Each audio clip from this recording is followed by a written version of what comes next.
¡Feliz viernes! Qué rico estar otra vez con ustedes todos los viernes a las 9 de la noche aquí en una conversación en casa. Un análisis sin mucho tecnicismo. Aquí usted y yo conversando de los temas que más le interesa. Recuerden dejarlos en los comentarios. ¿De qué hablo? ¿De qué quieren que les hable? Yo los leo, no crean que no los leo. Bueno, recuerden, estamos hoy en el capítulo número 14 de Políticamente de Podcast. Dios mío, gracias, hemos llegado lejos. Yo no pensé que este experimento iba a tomar cuerpo. Y recuerden que estamos entonces todos los viernes a las 9 de la noche en mi canal de YouTube, @IndieUrbaneja, pero le tengo una buena noticia. A partir de hoy, es más, en este momento quiero saludar a toda la audiencia de TV Fan, porque hoy nos estrenamos aquí, en la casa, en la televisora de la Fuerza Armada Nacional Bolivariana. Pero díganme ustedes si eso no es un privilegio y un gustazo para mí, que además le agradezco muchísimo la confianza y la oportunidad de poder llegar también a su pantalla, a su hogar, a través de la televisora de los militares, de nuestros militares. Fíjense algo. ¡Ay, chico! Le he ganado a María Corina. María Corina, llegué yo primero a los militares que tú, querida. Bueno, a través de esta plataforma, multiplataforma de TV Fan, porque lo pueden ver a través de su canal de YouTube, a través de sus redes sociales, pero también a través de la cablera y de la señal de TV Fan. También pueden verme en mi canal. No importa, lo importante es que usted me vea. Gracias a la familia TV Fan y ahora a toda la audiencia de TV Fan, pues mi beso, mi abrazo, mi apapacho. Déjenme comentarios que yo me comprometo a responderles y me comprometo a hacer los temas que ustedes nos sugieran. Bueno, vamos a comenzar porque el título de hoy está candela. De Guaidó a María Corina, se acabó la oposición en Venezuela. Se recuerdan que el programa pasado, el programa Chuquiti, que era el programa 13, yo había traído una franela de La Mujer Maravilla, porque bueno, iba a hablar de María Corina y del tema de los militares y tal y tal y tal. Pero yo dije, bueno, voy a traer una franela de una verdadera dama de hierro, de una mujer que sí se identifica con nuestros ideales y que sí representa esa estirpe de lucha de la mujer venezolana. Y yo les dije que iba a traer una franela de Argelia Laya, y aquí está. Miren esta belleza. Aquí está, Argelia Laya. Argelia Laya nació el 10 de julio de 1926, ¿correcto? Corríjanme ustedes, muchachos. Pues no me gusta decir aquí mentiras. Pues después van y dicen, no, solo es mentira en el podcast, no. Y el mejor conocida como la comandante Jacinta. Y una frase de ella, de las más destacadas, es que nunca me he dejado humillar ni por mujer, ni por negra, ni por pobre. Y un poco es una frase para reflexionar, ¿no? Eso habla mucho de la actitud que debemos de tener siempre frente a la vida, más allá. Bueno, ustedes saben que yo soy muy poco feminista, porque yo al igual comparto este tema de que, bueno, a mí nadie me tiene que humillar por ser mujer y no tengo que tener un trato especial por ser mujer. Yo lo que quiero es que me den el trato que simplemente merecemos todos, porque entonces cuando hablamos de la desigualdad en el trato con la mujer, no es para que me den derechos especiales, sino para que me permitan a mí competir en igualdad de condiciones en el mercado laboral con los hombres, que me permitan a mí también tener el mismo acceso a las herramientas financieras de crecimiento, de desarrollo, o incluso en la política, la participación política. Las mujeres tenemos que luchar es por la igualdad del trato, no por tratar de ser superior a los hombres, porque yo en eso sí soy muy femenina. Nosotros decimos, los hombres no pueden vivir sin las mujeres. Eso es verdad. Pero, ay, ¿qué sería de nosotras así solita también sin esos fastidiosos? Entonces, hay que darle también su valor al hombre. Bueno, pero ya me estoy poniendo filosófica y me estoy saliendo del tema. Porque hoy tenemos un tema que no es agradable, no es apto para esta oposición extremista, cipaya, egoísta, perdida, extraviada. Es que siempre son como una especie de ratoncitos encerrados en un laberinto. Porque miren, por más del 28 al 2025, 27 años la oposición venezolana, y bueno, cada día más fracturada, cada día más perdida, cada día más extraviada.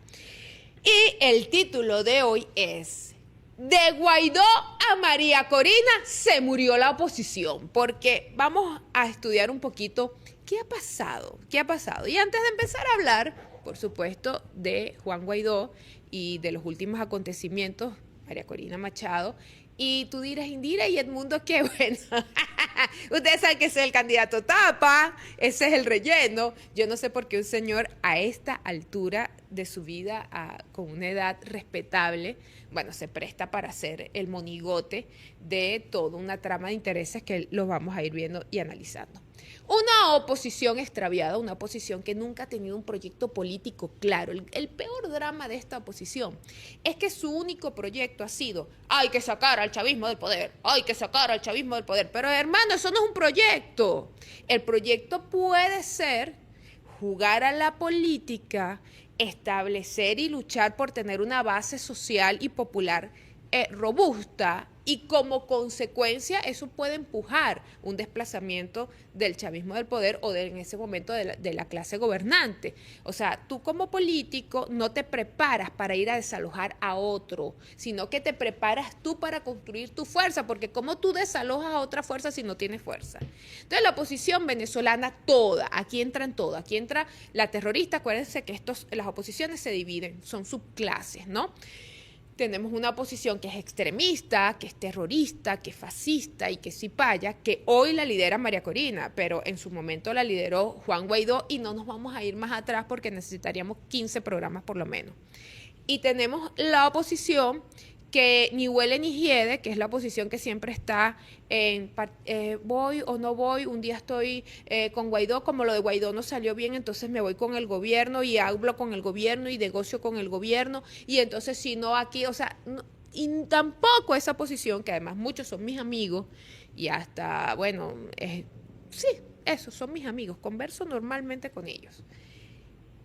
Pero no entienden que el problema es que para tú ser una oposición robusta en este momento, en la situación actual del país, tienes que tener un discurso muy, muy bien hilado, sobre todo para contrarrestar la maquinaria comunicacional que sí tiene la oposición terrorista y fascista y cipaya, y para hacer incidencia en la comunidad internacional. Entonces, estos también, que los conozco muy bien, se han dedicado a todo menos a construir fuerza. Y los números hablan. Esto no es un tema de, ay, Indira, que si eres mala. Muchos a lo mejor van a ver este programa y se van a poner bravos conmigo. Me van a decir, mira, pero tú estás diciendo entonces que yo tampoco tengo. No tienen fuerza, tienen puros carapachos, ¿verdad, muchachos? Bueno, cascarones vacíos, chicos. Eso es lo que tienen aquí. Porque ahí te dan los números. Revisemos los números de las presidenciales y revisemos los números de la gobernación. Y les aseguro que recuerden que el próximo domingo 27 de julio en este país hay elección municipal. Y el lunes o la semana siguiente, el viernes siguiente a la elección, yo me voy a traer los números y vamos a ratificar lo que estoy diciendo aquí. No se han preocupado en 27 años por construir fuerza. Pero entonces volvamos al tema. ¿Cómo es una oposición sin proyecto? Una oposición sin estrategia. Entonces ellos en estos 27 años suben, bajan, van, vienen y cambian de actores. Desde Manuel Rosales, pasando por Capriles, y que no cambian nada más de actores, cambian de espacio, que si la Mood, que si un manito, que si la pupú, que si la no sé qué, ya no saben ni siquiera qué ponerse, porque entonces cambian de plataforma, de personajes, de escenarios, de discursos, como cambiar de ropa. Y allí es donde está la principal crisis de la oposición venezolana. Les repito, la principal crisis de la oposición venezolana es que no tiene proyecto. Y si usted no tiene proyecto, usted tampoco tiene estrategia, y por eso vive como la oposición venezolana, perdida en el espacio. 27 años, de 1998 a 2025, la oposición venezolana toda, aquí sí no hay distinción. Toda la oposición venezolana ha estado extraviada y sin un proyecto y sin un norte, porque su único norte es el desplazamiento del chavismo del poder.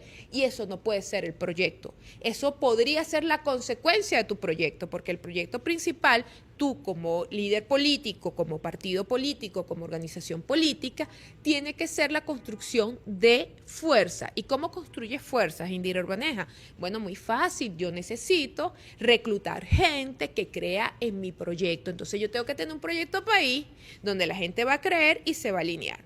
Como eso no ha ocurrido, entonces aparecen cosas, espectros, y cuando digo espectro es como refiriéndome a fantasmas, a cosas que amorfas, que tú dices, pero ¿qué es esto? Todo tiene ni pie ni cabeza, como Juan Guaidó, como María Corina Machado, y en el camino te puedo sumar, te puedo dar una ñapa y te puedo agregar a la señora Corina Llori. ¿Sí te acuerdas de quién es Corina Llori? O te puedo agregar la ñapa de Edmundo González Urrutia. ¿Sí te acuerdas quién es González Urrutia? es que parece, mira, si la cosa no fuese tan seria, esto sería un stand-up comedy. Bueno, comencemos, fíjense.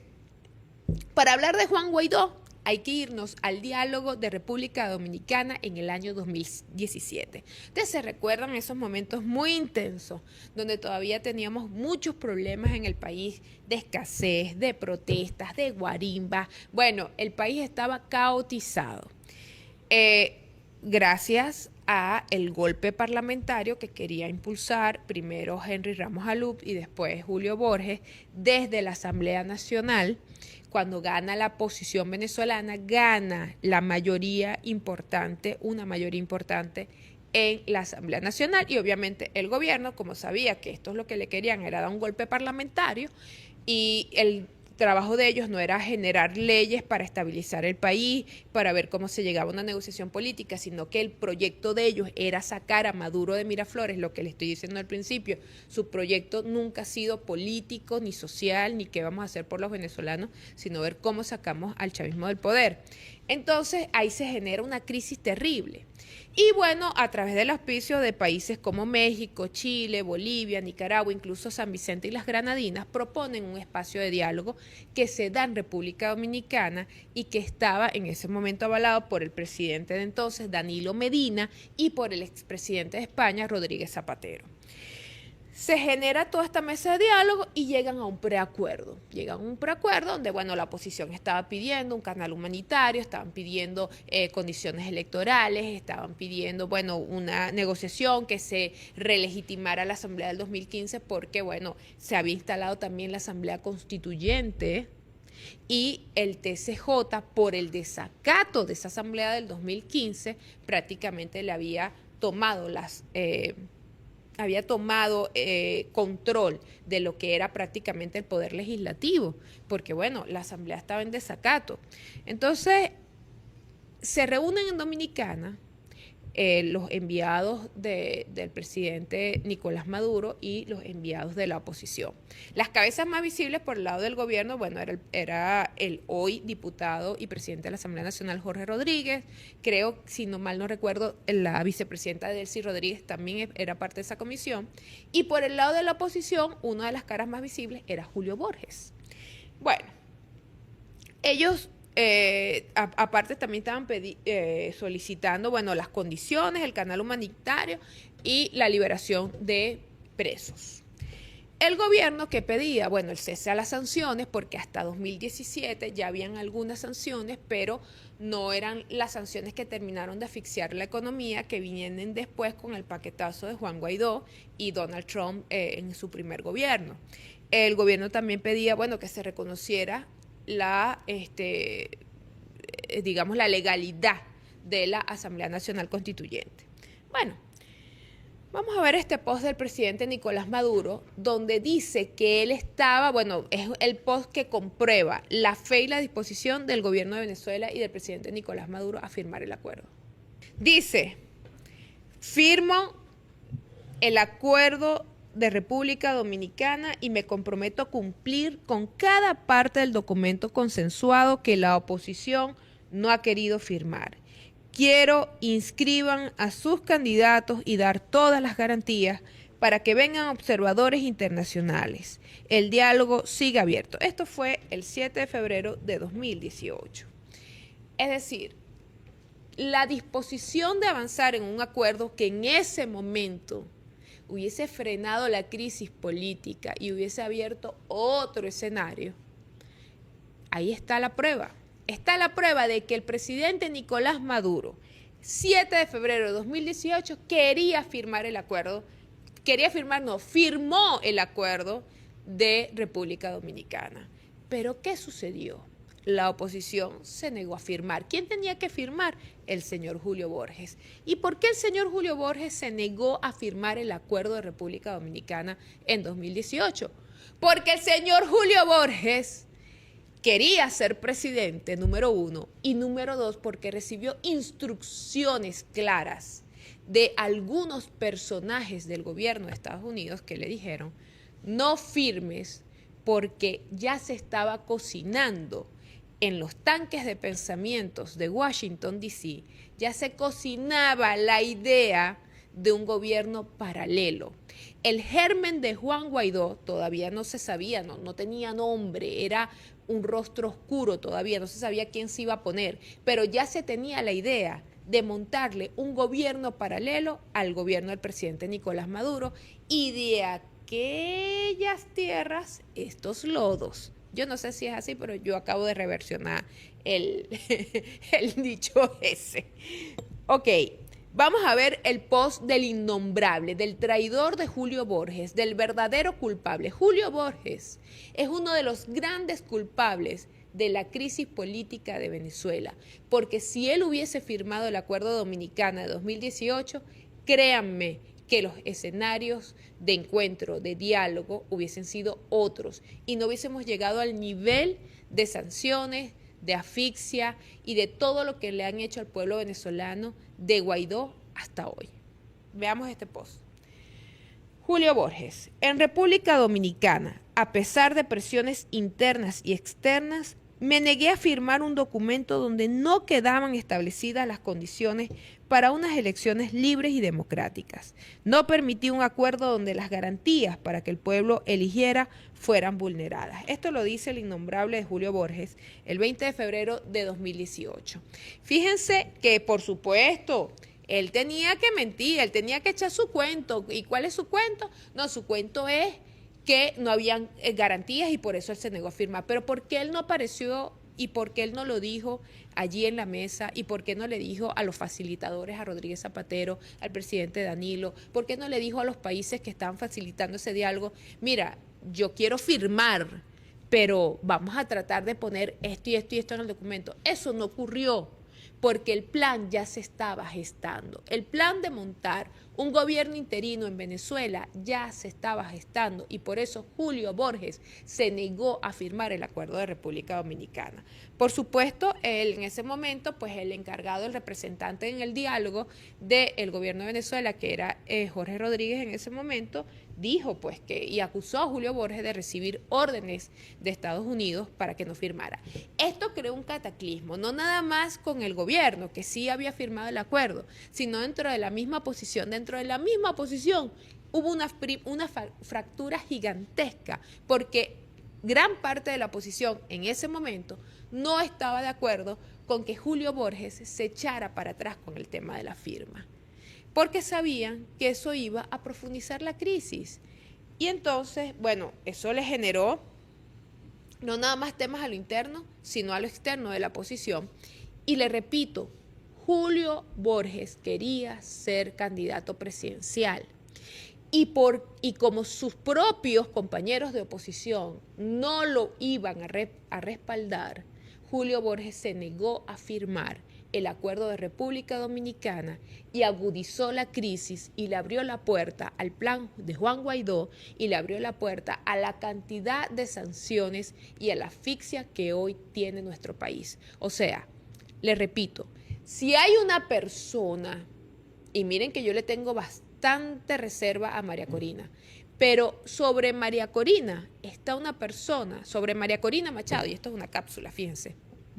Sobre María Corina Machado hay una persona que es todavía más perversa o está a la par de María Corina Machado, y ese es Julio Borges. Julio Borges quería ser presidente de la República. Y como en 2018 sabía que no iba a tener el apoyo de sus propios aliados opositores, se negó a firmar el Acuerdo de República Dominicana. Julio Borges le abrió la puerta a las sanciones que vinieron después. Julio Borges le abrió la puerta al plan Guaidó, que era montar un gobierno paralelo. ¿Por qué Julio Borges se convierte en el canciller de Juan Guaidó? Porque ya estaba todo palabreado. Mira, vamos a instalar un gobierno interino, vamos a instalar un gobierno paralelo al gobierno de Nicolás Maduro y te vamos a dar uno de los puestos más importantes. Y él se aseguró, entre comillas, la Cancillería. Eso es todo. O sea, que Julio Borges y María Corina Machado están así, cabeza a cabeza, en lo que se refiere a nivel de maldad y de odio contra Venezuela y los venezolanos. Bueno, una vez que fracasa el diálogo en República Dominicana, fracasa la posibilidad de un acuerdo político para, bueno, salir de la crisis y tener un poco más de entendimiento. Entonces, ¿qué llegó? La elección de 2018. La elección donde ellos decidieron no participar, donde incluso ustedes saben que yo no soy hipócrita. Yo tengo que decir en este programa que yo en ese momento también pensé que la opción era abstenerse, pero era porque no entendía el juego político. Y el juego político no era, ay, vamos a abstenernos porque Maduro es malo, porque no hay condiciones. No, el juego macabro al que nos estaba arrastrando Julio Borges, Leopoldo López, la misma María Corina Machado, en aquel momento Enrique Capriles, que también se abstuvo, en el barranco político al que nos estaban llevando ellos, tenía un motivo oculto, que era no participar para abrirle la puerta a lo que venía después, que era el plan de Juan Guaidó. Y eso era lo que muchos de nosotros, incluyéndome, no sabíamos, que lo que venía atrás era algo mucho peor que ellos lo tenían cocinando. Y ellos sabían que iban a perder la elección con el presidente Nicolás Maduro porque ellos no iban a lograr una candidatura unitaria. Y sabía que los votos no les daban. Entonces, en Estados Unidos, algunas lumbreras les dijeron, no participen en la elección, porque si ustedes participan en la elección y pierden, no vamos a poder hacer el plan del gobierno interino. Esa es toda la explicación. Por eso es que se tenían que abstener y en ese momento, ¿quiénes compitieron? Que yo recuerdo así de nombres específicos, bueno, Henry Falcón, que quedó de segundo, y Javier Bertucci. El plan era abstención, no porque importara el país, no porque importaran las elecciones. El plan era abstención porque ellos sabían que iban a perder con Maduro y si perdían no iban a poder avanzar con el plan del gobierno interino. Sí, hay que decirlo. Usaron a un montón de gente que creyó que de verdad había que abstenerse porque Maduro era el coco. Vamos a ver este post de Henry Falcón. Henry Falcón dice el 5 de junio del 2018, vamos a denunciar ante la ONU y la Unión Europea todas las irregularidades existentes en el proceso electoral del 20 de mayo. En medio del colapso de nuestro sistema económico y social, cuya salida, insistimos, debe ser política y electoral en condiciones justas. Bueno, nunca se supo que Henry Falcón de verdad haya presentado esas pruebas. Yo creo que si de verdad vamos a avanzar en una reforma constitucional, y yo creo que la Asamblea Nacional de Venezuela debería de legislar en el tema de sancionar. En Venezuela tiene que ser un delito el que usted cante fraude y no muestre las pruebas. Porque entonces eso deteriora la institucionalidad electoral, pero también erosiona la credibilidad de nuestra gente en el voto y en el sistema electoral. Y esa es una narrativa que utilizó, la narrativa de la trampa electoral, la utilizó la oposición para tratar de ir contra el gobierno. Pero estas son las narrativas que yo siempre les explico y les digo que son tipo boomerang, que se devuelven, no le cortan la cabeza a tu oponente, sino que te la termina cortando a ti mismo. Y eso es lo que le pasa hoy a la oposición. La oposición venezolana, desde que se encerró en la narrativa del fraude, en la narrativa de que, bueno, me hicieron trampa, de que me robaron las elecciones, no han podido salir de allí y esa narrativa hoy le pasa factura. Y por eso el chavismo sigue ganando, el PSUV sigue arrasando en las elecciones. El PSUV no necesita hacer trampa, porque con una oposición tan inmadura y tan adolescente como la que tenemos, el PSUV va a seguir ganando elección en este país hasta el día que la oposición reaparezca como debe ser, haciendo su trabajo. Pero bueno, imagínense ustedes esto que dijo Henry Falcón, que además nunca presentó las pruebas. Y Henry Falcón hoy es candidato a una alcaldía. Candidato. O sea, del 2018 al 2025, el señor Falcón vuelve a participar en una elección después de haber dicho que le robaron las elecciones, que tenía pruebas, que iba a ir a la ONU, que iba a ir a la Unión Europea. Y ahí es donde tú dices, Dios mío, tamaña incoherencia. Y yo no tengo nada en contra de Henry Falcón, nada en lo personal. Yo no personalizo los análisis ni la política. Hago la crítica constructiva. Y pregunto, Henry Falcón ya le pidió disculpas al pueblo de Venezuela y le dijo, miren, yo en 2018 estaba confundido, no sabía lo que decía y no me hicieron trampa, pero por eso estoy participando hoy, porque el sistema sí funciona, el sistema sí es bueno. Pregúntese usted, déjeme tomar un traguito de agua. Uno dice, hermano, coherencia en la política, la coherencia es justa y necesaria. Y cuando te equivocas, tienes que asumirlo. Yo he asumido 10.000 veces, jamás, quienes me conocen y públicamente, usted jamás va a encontrar una postura mía en contra del chavismo, porque yo soy chavista.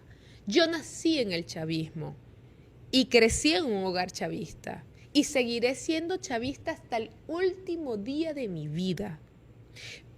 Pero yo siempre he reconocido que sí, que yo entre 2016, 2017, 2018 tuve una postura crítica, no contra el chavismo, sino contra el presidente Nicolás Maduro, porque no entendía cuál era el juego.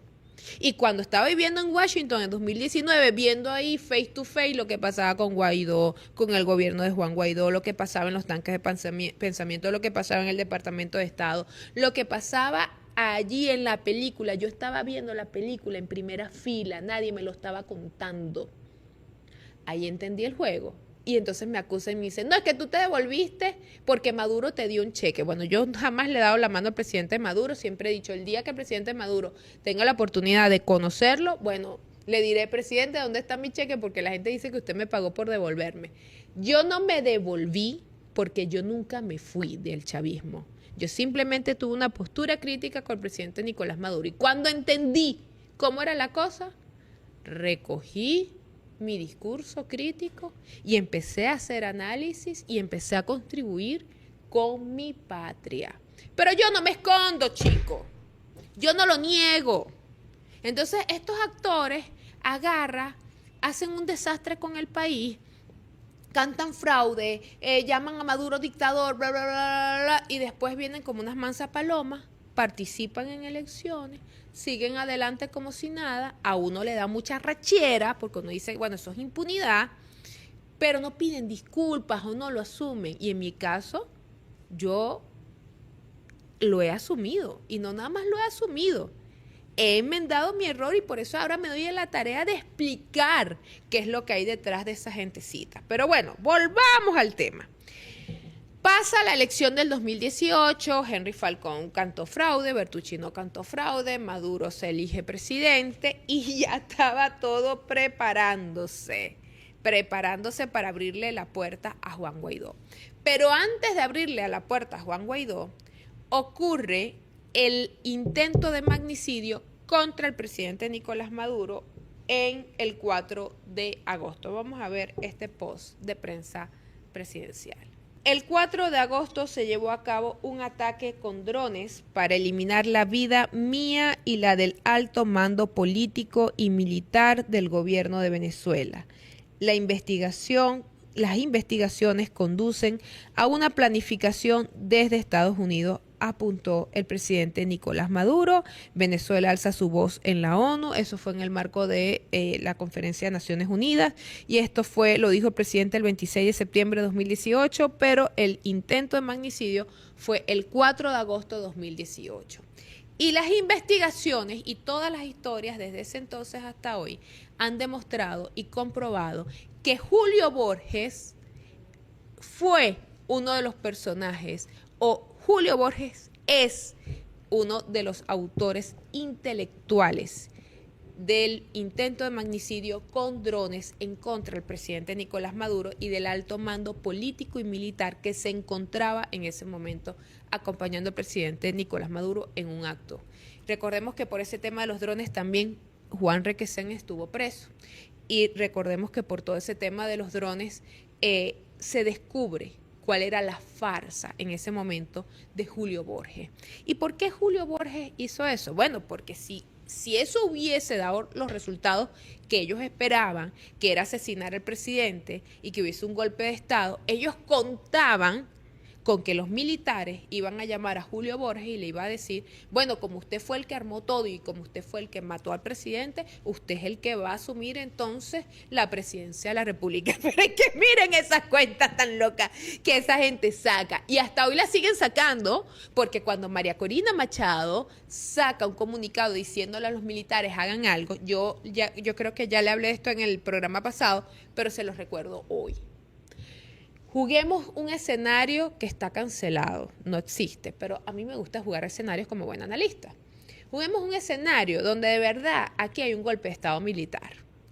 Los militares en Venezuela jamás van a dar un golpe de Estado para entregarle el poder, ni a María Corina Machado, ni a Leopoldo López, ni a Julio Borges, ni a ninguna de esa oposición fascista y cipaya que pidió sanción y que actuó en contra del pueblo venezolano. Bájese de esa nube, y esto es una cápsula porque el pueblo tiene que saber, el pueblo venezolano tiene que saber, pero sobre todo la comunidad internacional tiene que saber, a quienes le siguen diciendo en la comunidad internacional todos los días esta posición, ya estamos listos, los militares están listos para dar el golpe. Si en Venezuela hay un golpe de Estado militar, no va a ser precisamente para entregarle el poder ni a María Corina Machado, ni a Julio Borges, ni a Juan Guaidó, ni a ninguna de esa gente, porque los militares venezolanos sí llevan cuenta y sí saben que esta gente son los culpables de las sanciones, el hostigamiento que también le han hecho a los propios militares y a sus familiares, porque eso no se puede olvidar. Y no podemos olvidar que toda esa cúpula podrida de esa oposición entreguista, cipaya,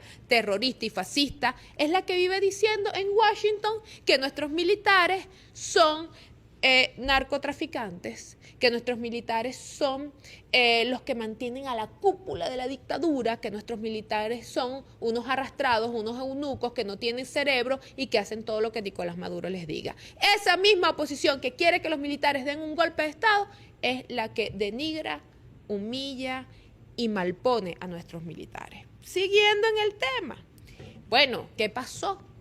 Gracias a Dios, los drones no surtieron o no cumplieron la misión de acabar con la vida del presidente Nicolás Maduro. No pudieron asesinar al presidente Maduro, por lo tanto, el señor Julio Borges se quedó con los crespos hechos, no pudo salir del gobierno. ¿Y qué vino entonces? Para ese entonces ya se estaba cocinando en los tanques de pensamientos la fórmula, la vía de que a través de la presidencia de la Asamblea Nacional, que tenía una mayoría, ellos no tenían la mayoría absoluta necesaria para aprobar grandes proyectos de ley, pero sí tenían la mayoría y por supuesto para nombrar la directiva de la Asamblea Nacional.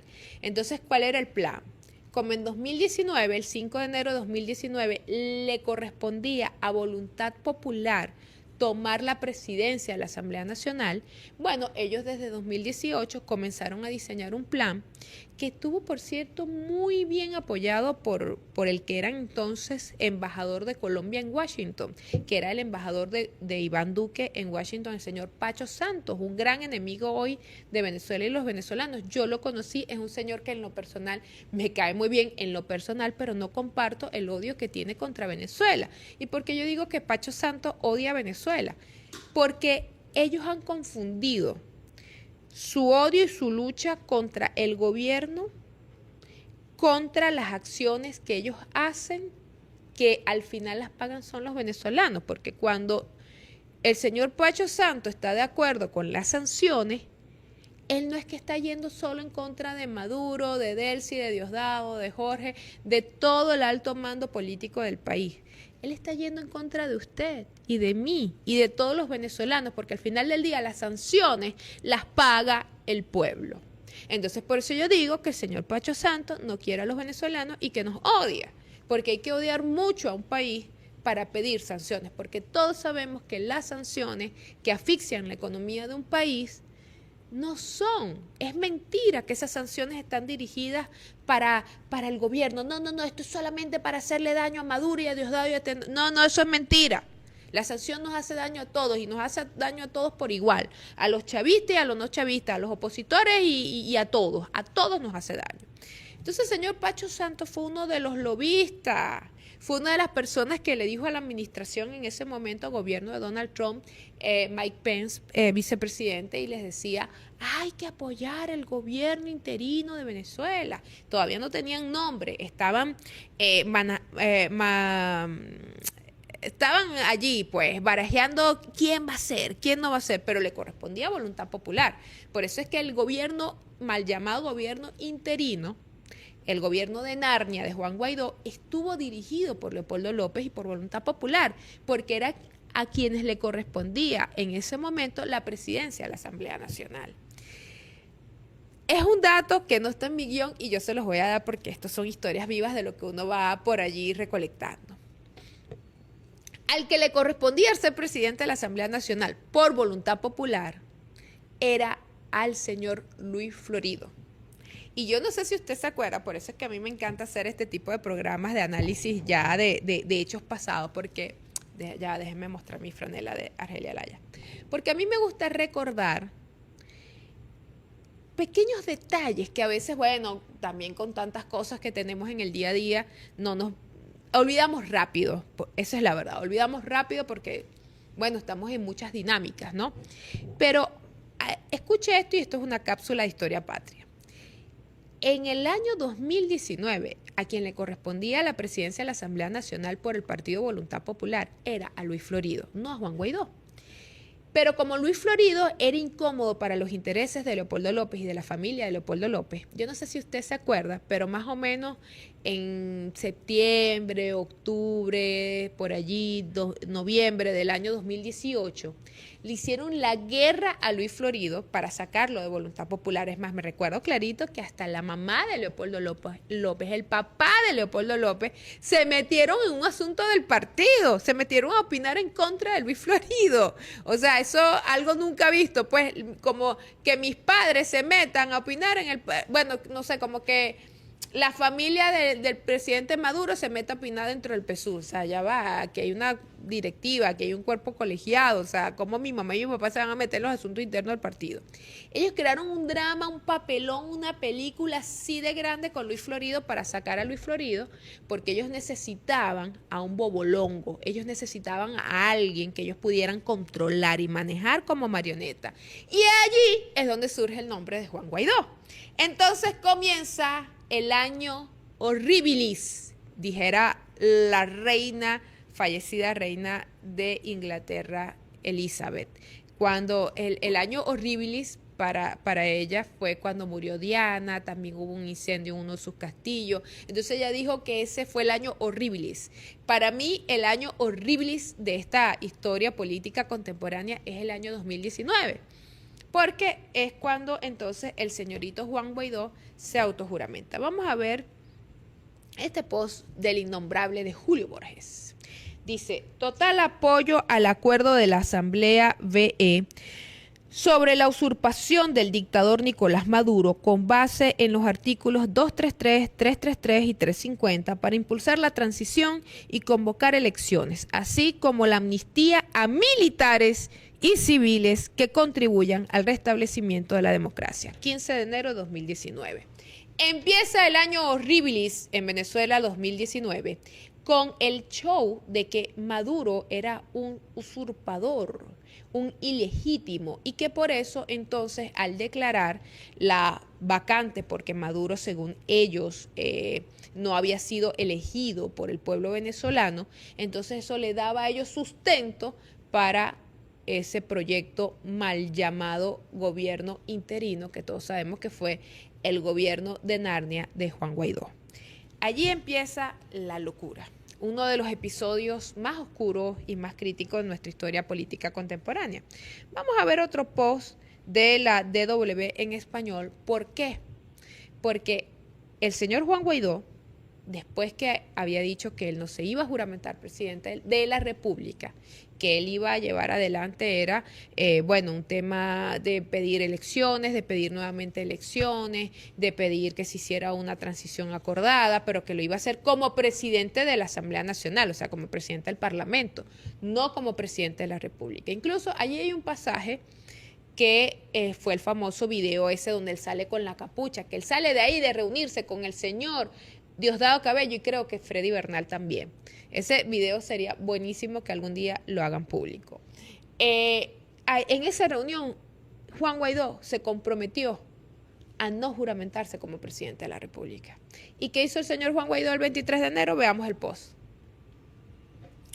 Asumo la responsabilidad bajo el artículo 333 y 350. Juro asumir el compromiso de la no violencia. Hoy, 23 de enero, juro asumir formalmente las competencias del Ejecutivo Nacional como el presidente encargado de Venezuela para lograr el cese de la usurpación. 23 de enero de 2019. ¿Usted cree que vale la pena que analicemos qué pasó durante el gobierno de Narnia? Bueno, Juan Guaidó se autojuramenta 23 de enero con el apoyo de más de 50 países. Por supuesto, el principal país que salió a respaldar, que se lo montó aquí en el lomo y salió a convertirlo en una épica mundial, fue Estados Unidos. El propio Mike Pence y Mike Pompeo, que estaba en ese momento como secretario de Estado, pues se montaron a Juan Guaidó aquí en sus hombros y lo convirtieron en una epopeya. Ahí nació el famoso mantra, úsese a la usurpación, gobierno de transición, elecciones libres. Pero fíjense algo, ninguna de las tres cosas las lograron. Bueno, elecciones libres han habido siempre, esa era lo de menos.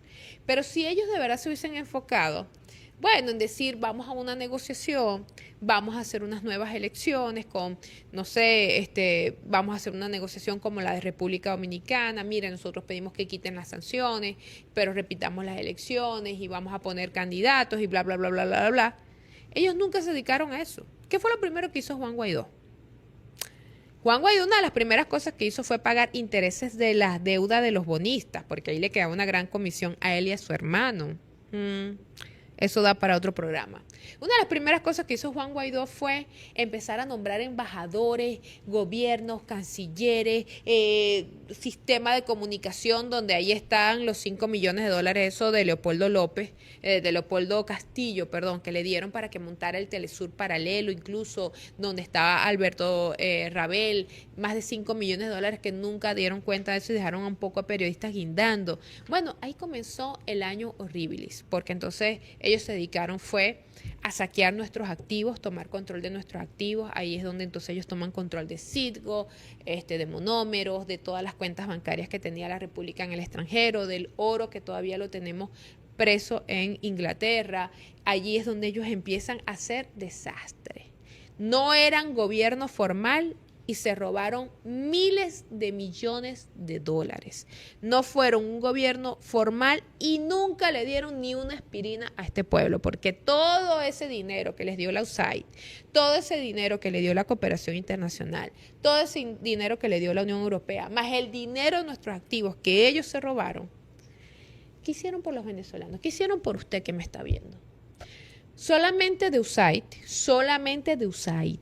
No estamos hablando de otras agencias de cooperación, no estamos hablando solamente de USAID, se fueron más de 2.000 millones de dólares para los migrantes. Y a mí me gustaría que en algún momento hagamos un registro de migrantes y que los migrantes digan si recibieron en algún momento alguna ayuda económica, alguna ayuda para instalarse en los países donde estaban migrando por parte de estas personas que manejaban estos fondos. Los grandes logros del gobierno interino de Narnia fue el dineral que se robaron y la cantidad de ONGs que registraron para robarse ese poco de dinero. Vamos a ver un video de María Corina reconociendo a Juan Guaidó. Qué bonito es recordar. Juan Guaidó es el presidente legítimo, es el presidente encargado de Venezuela, como establece el artículo 233 de la Constitución Nacional. Escucharon a María Corina reconociendo a Juan Guaidó. Este es un video del 22 de enero de 2019. María Corina muy orgullosa diciendo que Juan Guaidó era el presidente legítimo, encargado. Después ella misma se encargó de destruir a Juan Guaidó y de hablar pestes de Juan Guaidó, porque recordemos que el grave problema de esa oposición es que si ellos no son los protagonistas de la película, si ellos no son los que tienen el poder, entonces no sirve. Cuando María Corina se dio cuenta que allá no le dieron ningún papel protagónico, que Leopoldo López no dejó ni que se asomara a la puerta del gobierno interino con un cargo formal, porque claro que ella tenía mucho que ver, pero debajo de la mesa. Pero como no le dieron un papel protagónico, ella misma empezó a torpedear el interinato. Tenemos que hablar en serio de qué pasó en el gobierno de Narnia, porque, bueno, al final del día todos sabemos en qué resultó. Corrupción, exclusión, error tras error. Bueno, tuvieron todo el poder y todo el apoyo nada más y nada menos que de Estados Unidos.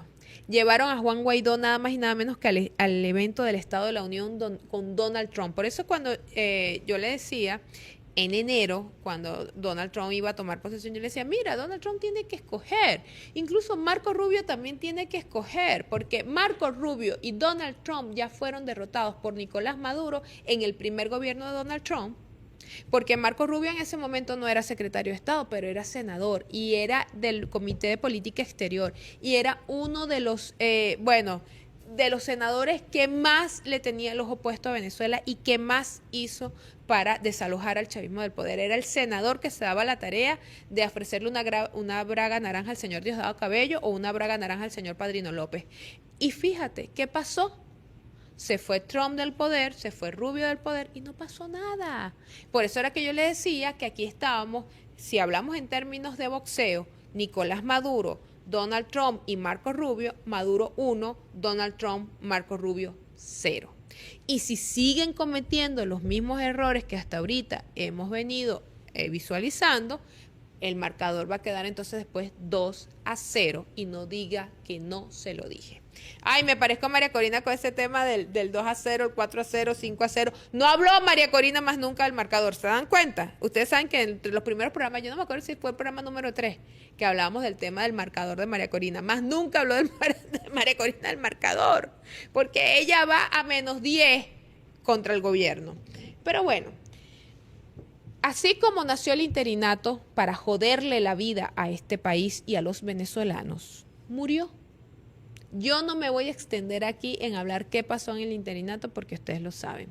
Desde enero del 2019 hasta el año 2023 duró el interinato. Veamos este post de Jenser Morales.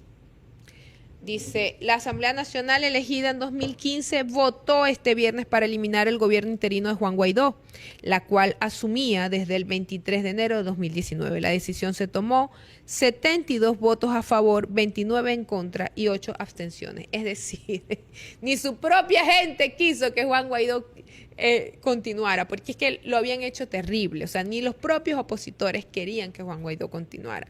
Pero ni por el carajo disolvieron la Asamblea del 2015, porque esa Asamblea de 2015 es la que se sigue robando nuestros activos hasta el sol de hoy. Y les prometo que pronto voy a hacer un programa solamente para hablar del robo de los activos. Ajá, pero fíjense algo. Ahí vamos a entrar en un tema importante porque incluso creo que uno de mis seguidores la semana pasada me lo pedí y me decía, mira, pero ¿qué pasa? Habla, explícanos, ¿por qué el gobierno no mete preso a María Corina? Bueno, porque yo creo que el gobierno en una estrategia, mire, Nicolás Maduro resultó ser, por eso lo respeto. Indira Orbanes aprendió a respetar a Nicolás Maduro. Porque Nicolás Maduro es un estratega, es un jugador de ajedrez de primera categoría. O sea, Nicolás Maduro, con sus juegos estratégicos, bueno, Nicolás digo porque es el director de la orquesta, pero sabemos que esto es un gobierno que trabaja a varios brazos. O sea, es el presidente, pero también es la primera combatiente, que a veces hay estúpidos que creen que la primera combatiente Cilia Flores es un jarrón chino. Mira, esa mujer no tiene de jarrón chino nada. Es una mujer que tiene voz y tiene presencia y tiene mucha incidencia en este gobierno. Lo que pasa es que es una mujer inteligente y sabe jugar su papel de no restarle, de no hacerle sombra a su esposo, que es el presidente. Un día también podemos hablar de ese tema porque es muy interesante. Cilia ha demostrado ser una mujer estratega y extremadamente inteligente, esté usted de acuerdo con ella o no. Estamos hablando de estrategia política y de posicionamiento político y el rol de una mujer cuando es la señora de un presidente o de una persona que tiene un alto cargo. ¿Cuál es el rol de las mujeres en ese momento? ¿Cómo tienen que comportarse? Porque todo eso influye en el tema de la jugada política. También sabemos pues que el papel que ha jugado la hoy vicepresidenta, el hoy presidente de la Asamblea, los hermanos Rodríguez, tiernamente hablando, el general Padrinos López, los militares, el señor Diosdado Cabello, que ahora es ministro del Interior, pero sabemos que aunque es un gobierno colegiado, bueno, Nicolás Maduro ha demostrado ser el director de la orquesta, el tipo que sabe jugar ajedrez y por eso lo respeto. Nicolás Maduro dejó que Juan Guaidó se cocinara en su propia salsa. Y cuando muchos también pedíamos ya cárcel para Guaidó, ¿hasta cuándo Guaidó jodiendo la vida del país de los venezolanos? El gobierno con nervios de acero, hacía pausa, respiraba y dejaba, y dejaba, y dejaba. El gobierno no tuvo necesidad de crear una leyenda, porque en el momento en el que lo metes preso, bueno, lo endiosas, pobrecito, iban a salir todas las viudas de Juan Guaidó. ¿Y Juan Guaidó cómo terminó? Vamos a ver cómo terminó. Así terminó Juan Guaidó, llegando al aeropuerto internacional de Miami en Estados Unidos. Solo en el olvido. Hoy Juan Guaidó es la nada. Y eso es parte de la estrategia política. Y yo creo que es la misma estrategia que se ha aplicado con María Corina Machado. Por eso es que, aunque yo que he pedido cárcel públicamente para María Corina Machado por todos los delitos que comete día a día contra nuestra patria, a veces también pienso y me siento y me calmo porque digo, bueno, meterla presa es darle un oxígeno y una vida que ella hoy no tiene. Es importante en ajedrez cada movimiento, cuando usted está jugando ajedrez, cada movimiento cuenta. Y eso es parte de mi eslogan. Cada pieza que usted va a mover, y muchas veces sacrificamos piezas en el ajedrez, hay que sacrificar piezas para avanzar. Y a veces tienes que saber replegarte, y a veces tienes que saber moverte hacia un ladito, o te mueves hacia el otro ladito para poder atravesar el camino y llegar a donde debes de llegar. Entonces, el gobierno ha demostrado que no es emocional cuando toma sus decisiones. El gobierno ha demostrado que cada decisión y que cada estrategia la toma con el cerebro y no con el estómago. Entonces, así terminó Juan Guaidó, como lo vieron ahí con ese bolsito. Y del fracaso al interinato, ¿a dónde llegamos? A las primarias arregladas de María Corina Machado. Recordemos, año 2023. Llegan las primarias de María Corina Machado porque ellos tenían que prepararse para la elección del 24 y tenían que elegir un candidato unitario. ¿Qué hizo María Corina? Aprovechó su oportunidad. Como Juan Guaidó, el desastre que dejó Juan Guaidó en la oposición fue tan grande, los dejó, bueno, vuelto triza. María Corina dijo, este es mi momento de la venganza.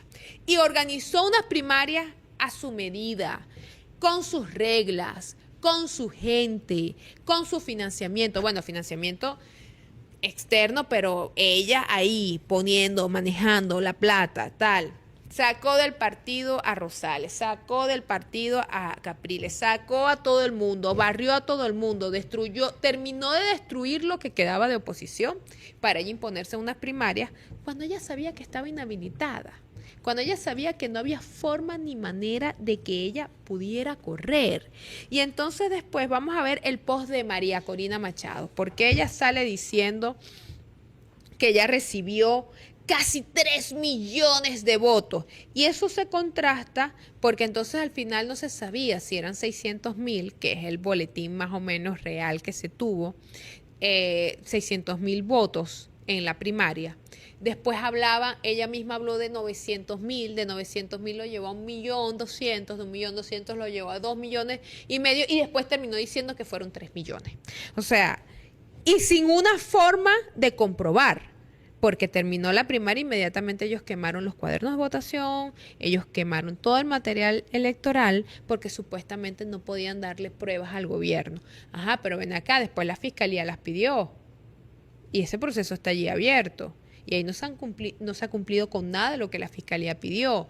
Entonces, ¿cómo es que esta señora monta su circo? Un circo para la comunidad internacional, porque ella lo que quería era quitarle la vocería a la plataforma unitaria, quitarle la vocería a Barbosa, a Capriles, a Ramos Alú, a Rosales, a todos ellos, y ser ella la vocera. Y para ella ser la vocera, ella necesitaba decir que tenía un mandato. Entonces ella se inventó las primarias y dijo que 3 millones de personas habían votado por ella. Eso es como que yo mañana llegue aquí y diga, primaria, 5 millones de venezolanos votaron por mí, ahora yo soy la jefa del chavismo en Venezuela. ¿Qué es eso?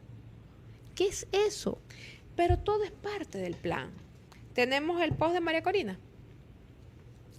Yo recibí el mandato de 3 millones de venezolanos que ejercieron la soberanía popular. No pueden hacer elecciones sin mí y esos millones de venezolanos que representamos. Ese fue el día de una de las fatídicas frases de María Corina Machado. No pueden hacer elecciones sin mí. Resulta que no nada más hubo elecciones que el próximo lunes, arriba, no este que viene, sino el otro arriba, se cumple 1 año del triunfo de Nicolás Maduro. Hubo elección, ellos la perdieron, ganó Nicolás Maduro y volvieron a abrir otro show más, porque ese es el problema de la oposición, que vive de show en show. Bueno, el desastre. María Corina intentó que la habilitaran, intentó zapatear 10.000 veces de que ella tenía el mandato, no pueden hacer elecciones sin mí. Hicieron igual elecciones sin ella, pero antes de llegar a la elección del 28 de julio de 2024, pasaron 2 cosas. Bueno, María Corina, tú te autoelegiste en la primaria, está bien, vamos a reconocerte. Entonces la plataforma unitaria reconoció que María Corina era la líder, pero como está inhabilitada, bueno, María Corina, ¿por qué no permitieron que el segundo en votación de la primaria, que en este caso era Carlos Prosperi, asumiera? Nunca hubo un reglamento que les permitiera a ellos decidir qué pasaba si María Corina o cualquiera de los otros candidatos inhabilitados se lanzaba a la primaria y ganaba, ¿quién lo sustituía? ¿Por qué? Porque la trampa estaba montada, porque lo más lógico es que si yo gané, pero yo no puedo asumir, entonces mi segundo sea el que asuma, que fue el segundo más votado por la gente. Y eso no ocurrió.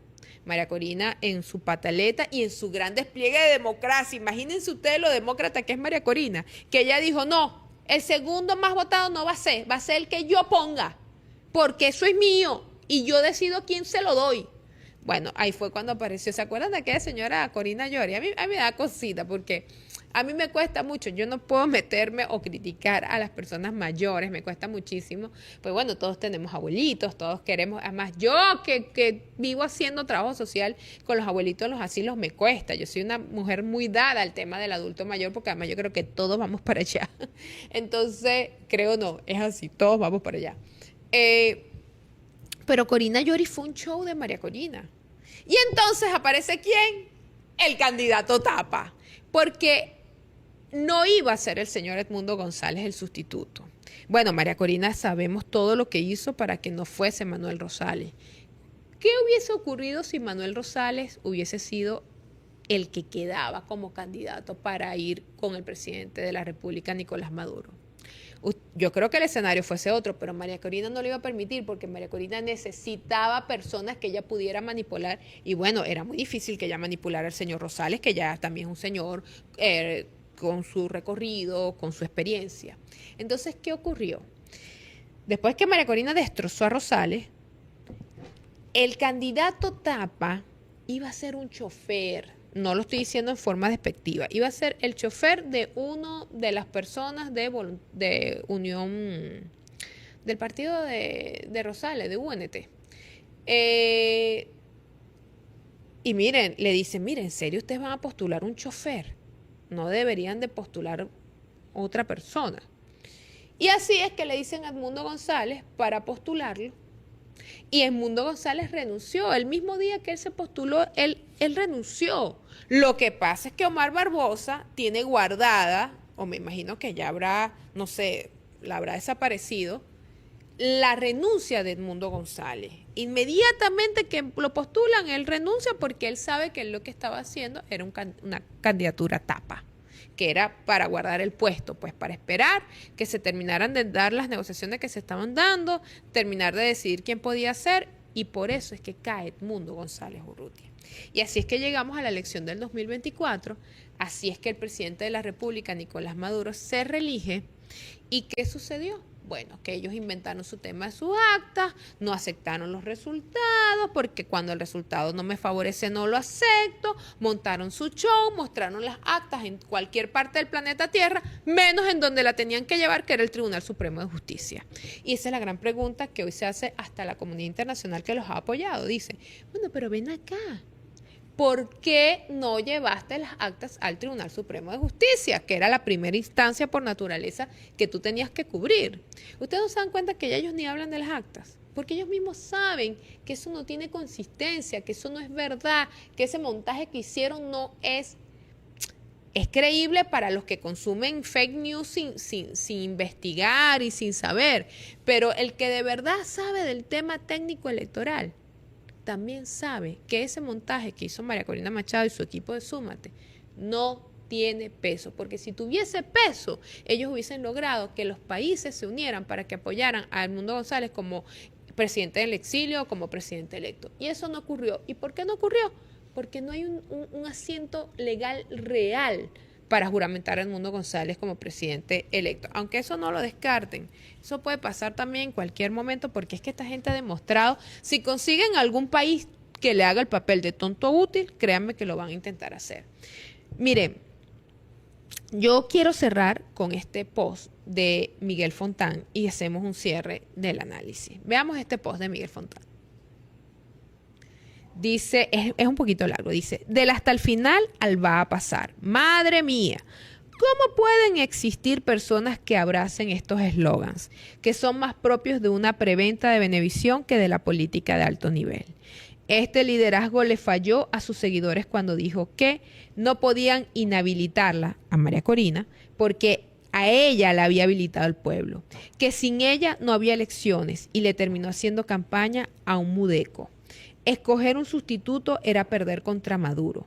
Dijo que iban a cobrar antes que el régimen se declarara ganador y no pasó. Dijo que el 10 de enero declarara, dice declarar, pero me imagino que iban a juramentar a Edmundo González y no pasó. Dijo que el régimen estaba más débil que nunca y no lo está. Y además, cuando escogió sustituta, le impusieron un sustituto.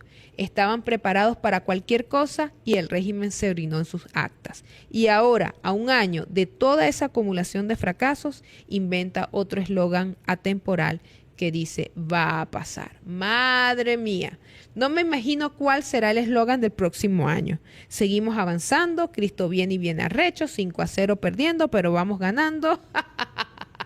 Miren, yo comparto plenamente este post de Miguel Fontán, porque realmente este post resume la incoherencia desde Juan Guaidó hasta María Corina Machado. Y en el camino, bueno, el señor Edmundo González aparece por ahí asomado, porque sabemos que Edmundo además es un títere. Edmundo González se convirtió en estos actores de reparto que usted saca del closet cada vez que quiere hacer una escena.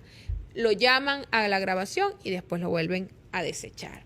Definitivamente, de Juan Guaidó a María Corina Machado, todo ha sido una cadena de error tras error, de incoherencia tras incoherencia, pero también de mucha corrupción y de mucho daño al país, porque tenemos que recordar que de 2019 hasta hoy ocurrieron las agresiones más duras contra nuestra economía, las agresiones más duras contra nuestra industria petrolera, las agresiones más duras contra nuestro pueblo. Recordemos que en pandemia ni siquiera querían que llegaran las vacunas porque esa oposición malnacida, cipaya, apátrida, decía que si llegaban las vacunas, eso era ayudar a Nicolás Maduro, imagínese usted. O sea, ellos no pensaban que la vacuna era para salvarlo a usted, a sus hijos, a su familia, a su esposo, a su esposa, a su amante, a su no amante, a su novia, a su novio. No. Ellos decían que si las vacunas llegaban a Venezuela, eso iba a favorecer a Nicolás Maduro. Esa es la clase de oposición que nos gastamos. Por eso es que yo siempre he dicho algún día en la historia, el chavismo le toca pasar a ser oposición y que gane la oposición, tiene que ser una oposición que de verdad quiera el país. Y por eso no me canso de decirle a usted, está bien, si usted no quiere ser chavista, yo le respeto su derecho a ser chavista, yo soy chavista, yo lo respeto a usted como opositor, pero oye, no le creas y no apoyes a esta oposición que no te quiere a ti, chico. Porque nada más el hecho de haber pedido que te sancionaran, que sancionaran este país y que sancionaran la economía de este país, eso significa que no te quieren, que no le importas. De Guaidó a María Corina, la oposición se murió. Para que la oposición pueda volver a, digamos, revivir, le va a tocar ir, no sé, al Vaticano, buscar un brujo, un santero, no sé qué van a tener que ser, un rabino, un pastor evangélico que les haga un exorcismo y entonces van a tener que sentarse por largo rato en una panela de hielo a pensar, a repensarse cómo hacer para ser verdaderamente creíble. Bueno, y como ya es costumbre y yo cumplo mi palabra, les he dicho que si dejan sus comentarios, voy a leer por lo menos los primeros 10, 20. Vamos a ver qué dice hoy aquí. Mira, estoy ciega, tienen que ponerle más luz a este estudio, vale. Fíjense. Iraida Merlo 6404 dice: en referencia a por qué no está presa María Corina, ella misma se dio casa por cárcel, logro de nuestro gobierno. Yo coincido contigo. @Benigno Martínez 6937, gracias por tus análisis muy realistas y claro, no me lo pierdo, gracias, beso. Chiqui RD 9MY, esos mismos argumentos y temas, el telón sube y el telón me imagino, el telón sube y se llama María Corina, ni brazo a torcer, mi querida Indira, saludos de Gran Bretaña. ¡Ay, muchachos! Vieron que los ven desde Gran Bretaña, un beso. @Georgina Villavicencio 215, te amo, Indira, me encanta desde que supe de ti en redes, no me pierdo cualquier entrevista, programa, podcast donde intervienes, te veo desde México. Estoy absolutamente de acuerdo en que María Corina debe ir presa, pero ella está mejor en un manicomio. Yo coincido contigo, yo ya lo de María Corina para mí pasó a ser lástima. @Georgina Sosa 428, felicitaciones, Indira, excelente programa, besos. @Minerva Medina 869, muy interesantes tus programas, dinámicos, amenos y nos mantienen bien informados ante tantas mentiras. Felicitaciones e infinitas bendiciones. Amén, besos. @Marixa Suárez C2H, mi respeto y admiración por ti, excelente análisis, sigue adelante y nunca pierdas ese gran humor, lo que hace más interesante, importante y divertido tus contenidos, manteniendo tu audiencia atenta. Un abrazo, todos unidos por una sola causa que es Venezuela. Besos y abrazos. Chamo, otra vez no hay malos comentarios aquí contra mí, no puede ser. Si filtran esta vaina, los voy a votar, se lo estoy diciendo en vivo, los voy a votar porque esto sí es democracia. Si hay un mal comentario hay que dejarlo, pero bueno, aparentemente bueno, me voy a quedar en YouTube porque aquí me tratan mejor. @Carlos Rodríguez 1685, saludos, futura presidenta. ¡Ay, no! ¿Qué es eso? Presidenta de la República. Chávez dijo que los consejos comunales no son apéndices de alcaldía ni del partido, mas sin embargo eso existe. ¿Puede tratar ese tema? Sí, claro, Carlos, en algún momento yo también quiero tratar temas que nos ayuden en la autocrítica, bueno, para fortalecer las capacidades de la revolución y los programas y los planes de la revolución. Yo creo que estamos en un proceso de madurar el tema comunal, Carlos, y yo creo que si seguimos en la profundización del Estado comunal, las comunas van a ser cada día más independientes y no van a ser apéndices de nada ni de nadie. @Henry Arias-JB6PS. Hola, mi bella analista y verás en tus informaciones. ¿Cuándo será que el gobierno divulgue dónde se encuentra la arrastrada? Yo creo que en Venezuela no está, y también hacerle ver a Estados Unidos que todo traidor a su madre, Venezuela, traicionada. Bueno, Henry, yo te voy a decir algo. El gobierno, claro que sabe dónde está María Corina, pero es precisamente lo que hablaba hace rato. El presidente Nicolás Maduro es un gran jugador de ajedrez y él se va moviendo las piezas y en algún momento, cuando toque decirlo, estoy segura que lo va a decir. @Graciela Herbert 330. Indira, María Corina no es importante para nadie. Lo que pasa es que ella se vendió como alguien de peso en Venezuela, pero ella solo representa el oprobio y la vergüenza de nuestro país. Estoy de acuerdo, Graciela. Estoy de acuerdo. Miguel Alberto-9, no, Q6C. Saludos, estás muy bella. En cambio, María Corina, como dice el llanero, el odio se la hartó. Ja, ja, ja, ja. Ay, gracias por el piropo. Yo sí creo que la actitud es importante. Y les cuento algo. Yo me siento aquí, me río. Quienes me conocen saben que soy muy alegre, soy muy disciplinada y muy jodida con el trabajo. Pero fuera de eso, soy un mar de risas y un mar de chistes y un mar de experiencia. Y eso es importante para verte joven, para mantenerte bien. Un día vamos a hablar de eso. @Francisco José y Mopietriva 5282. Ustedes me disculpan que yo leo, estas letricas son muy chiquititas para mí. Yo creo que le diste muchos tips muy importantes al enemigo. Es evidente que ni siquiera a estas alturas esa gente no se ha percatado de sus errores. Usted le está aclarando un panorama que no lo tienen claro. Bueno, Francisco, es parte de mi tarea como analista, porque más allá de que ellos se den cuenta de sus errores, que yo creo que aunque yo se los escriba así en pizarrón, no los van a apreciar, lo más importante es que ustedes sí lo vean y lo aprecien. @Douglas Reverol-G6X. Cuando nacieron las locas, esta cifrina ya tenía el campamento hecho. Me imagino que estás hablando de María Corina, ¿verdad? Yo no creo que sea yo cifrina de Punta de Mata, no. @Mariagil 5815. La loca con sueños de gloria. Ay, pero no sé si la loca soy yo, la loca es María Corina. Bueno, este programa llegó a su final.